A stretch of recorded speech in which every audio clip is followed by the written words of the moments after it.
सिर्फ एक ही स्तंभ बचा है जिससे दान या दया स्तंभ कहा जाता है, यानी कि 25% अच्छा ही बची है, और वो भी 25% इंसानों में नहीं बची है, बल्कि सब लोगों में ये अच्छाई बहुत ही कम रह गई है। लगभग हर इंसान ही बुरा होता जा रहा है। इसीलिए जब उसे कष्ट मिलते हैं तो उसे कर्मों का फल ही कहा जाता है। फिर भी वो इंसान जब किसी और को श्राप देता भी है तो उसकी जो अपनी की गई बुराइयां हैं उस पर हावी हो जाती है, और वो शक्ति तो उसके शरीर में मौजूद ही नहीं होती जिससे दूसरे के शरीर में असर हो।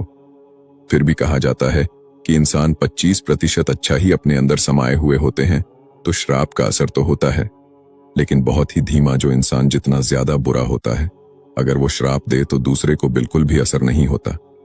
उसे श्राप का असर उस पर ही होता है या किसी और की श्राप का असर उस पर हो रहा होता है। कलयुग में इतनी ज्यादा बुराई है कि हर कोई व्यक्ति दूसरे के बारे में बुरा ही सोच रहा है, इसलिए हर कोई दूसरे को श्राप देता ही रहता है। हर किसी के जीवन के साथ इतने ज्यादा श्राप जुड़े होते हैं।